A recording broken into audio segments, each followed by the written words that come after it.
लेकिन जो जीवात्मा इस आपके इस शरीर के अंदर बैठी हुई, जो चला रही है, चल रही है, जो बोल रही है, यही तो वहां भी रहे, वो यही तो जाती है। ये हाड़ मांस का शरीर तो जाता नहीं है।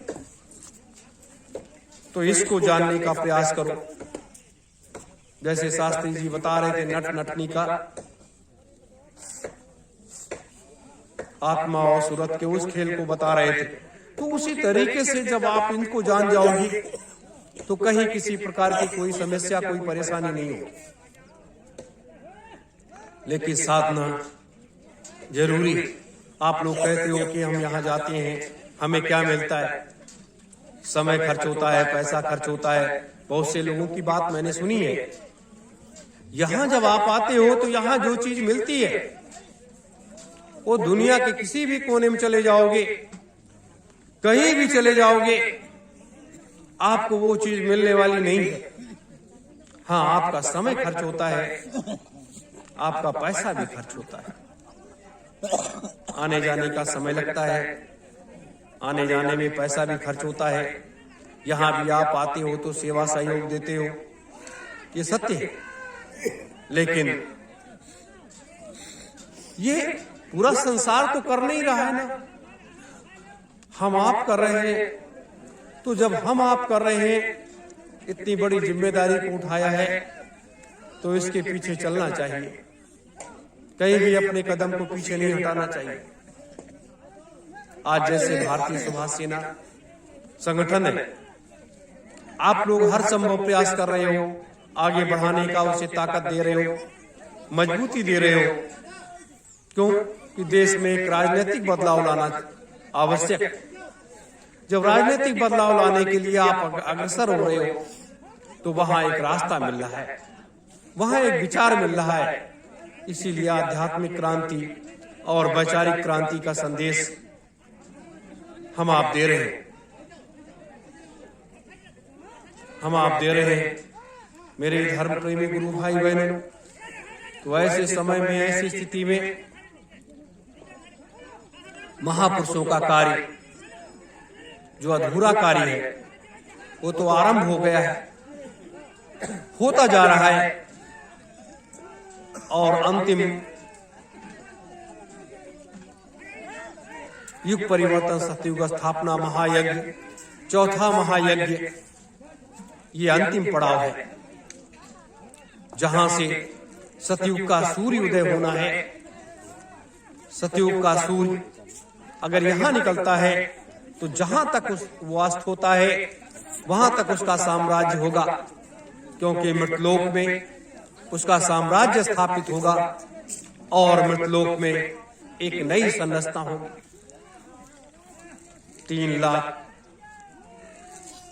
2,03,000 वर्षों के लिए सतयुग और संतयुग आने जा रहा है। तो ये उसकी तैयारी है।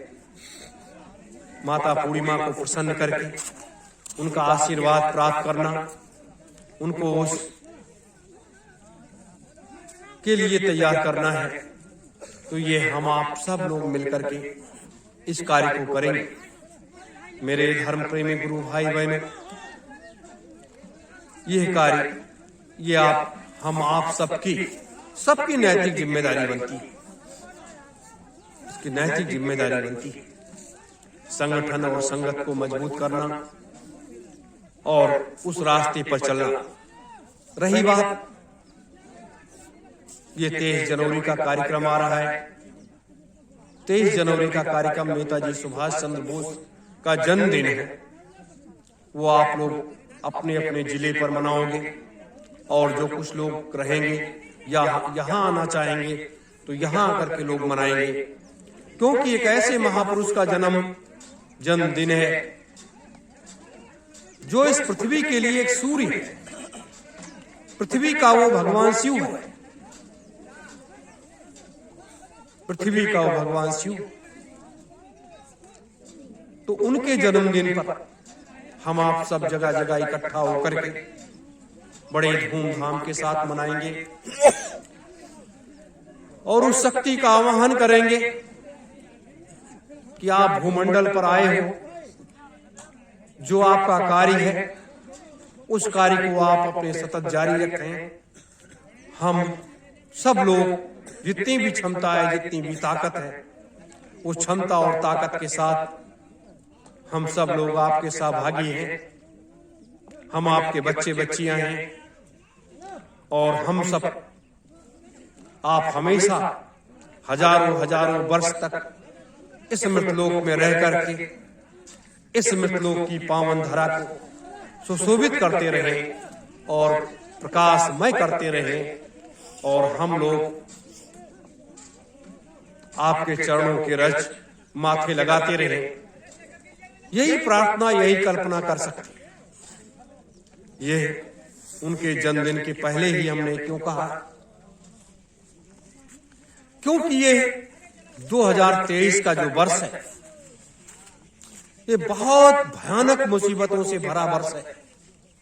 ये इतनी मुसीबतें, परेशानियां लेकर के आ रहा है, इतनी दुख और तकलीफें लेकर के आ रहा है, इतनी झंझावत स्थितियों से पूरे संसार के लोगों को गुजरना पड़ेगा कि पूरा संसार रो पड़ेगा, पूरा संसार चिल्ला पड़ेगा, चारों तरफ त्राहि त्राहि होगी। मांस और शराब खाने पीने वाले लोगों का सफाया होने जा रहा है। शराब और मांस खाने पीने वालों का सफाया होने जा रहा है। इसलिए अब स्वामी जी महाराज ने तो बहुत प्रयास किया कि सब लोग शाकाहारी हो जाओ, सदाचारी बन जाओ। कितने लोग हुए, कितने लोग नहीं हुए, लेकिन ये निश्चित मानिए कि मांस और शराब जो लोग खा पी रहे हैं, उनका सफाया होने जा रहा है। वो समय आ रहा है, पतन का समय आ रहा है। मेरे धर्म प्रेमी गुरु भाई बहनों, दूसरी चीज ये गुटखा, तंबाकू, बीड़ी, सिगरेट और अन्य तमाम नशीली चीजें अगर आप लोग सेवन करते हो तो इन चीजों को छोड़ो। ये कोई अच्छी चीज नहीं है, ये बहुत गंदी चीज है। परमात्मा ने खाने के लिए हमें आप सबको बहुत कुछ दिया है, उसको अच्छी अच्छी चीजें खाओ और पियो। मन में शांति लेकर के आओ और इस आत्मा को गंदा मत करो। मेरे धर्म प्रेमी गुरु भाई बहनों, ये जो है, मैंने बार बार कहा कि इस घाटी पर बैठ करके परमात्मा, वो भगवान हमारे जूठन को बदलता रहता है, जूठन को बदलता है। जब हम इसके अंदर गुटखा भरते हैं, बीड़ी पीते हैं, सिगरेट पीते हैं, तंबाकू खाते हैं या गांजा भांग जो भी खाते पीते हैं, और जब आप सत्य ओम जय गुरुदेवाय नमः इस महामंत्र का उच्चारण करते हो, जब आप सुमिरन ध्यान भजन करते हो, तो क्या परमात्मा आपका स्वीकार करता है? नहीं स्वीकार करता है, क्योंकि आत्मा रूपी परमात्मा, परमात्मा रूपी आत्मा,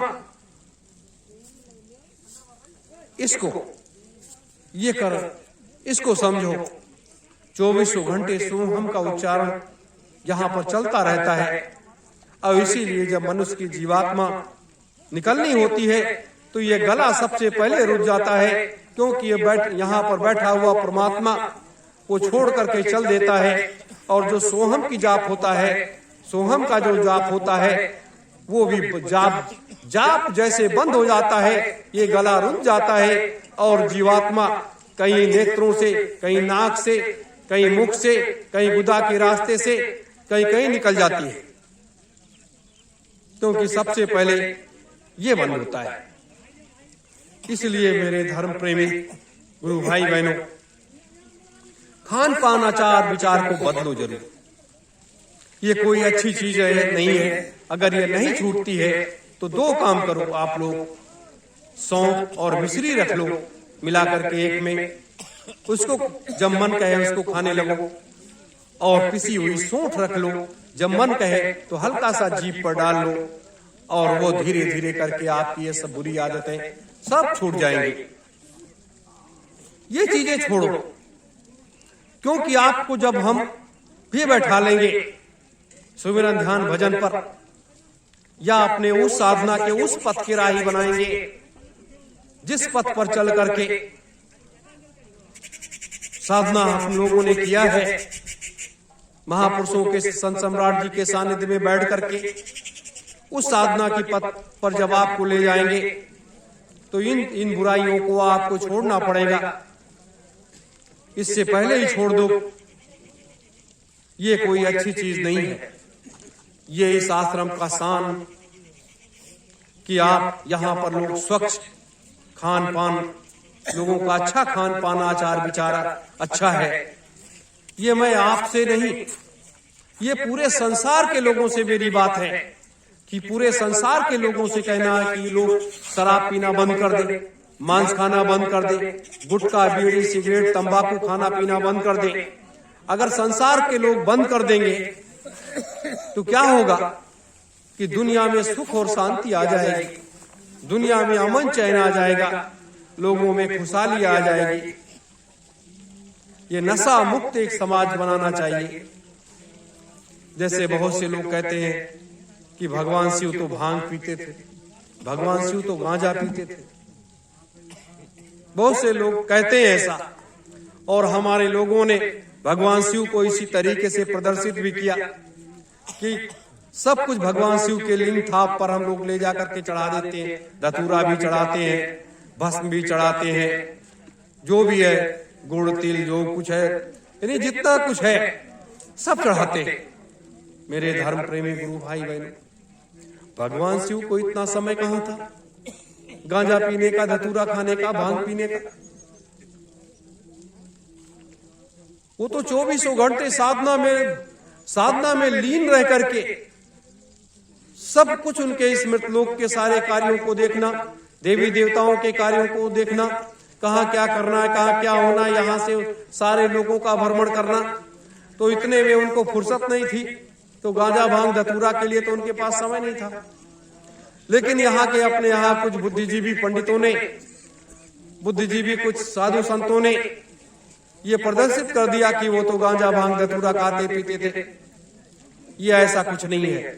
भगवान शिव ना गांजा पीते थे, ना वो धतूरा खाते थे, ना वो भांग पीते थे।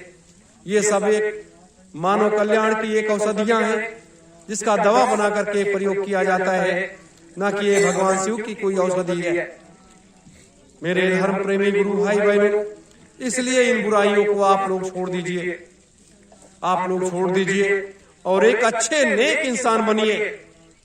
और नेक इंसान बन करके मैं आपसे क्यों कहता हूं, इसलिए कहता हूं कि कल इस भारत की नहीं, इस दुनिया की व्यवस्था को संभालने की जिम्मेदारी आपके कंधों पर आ रही है।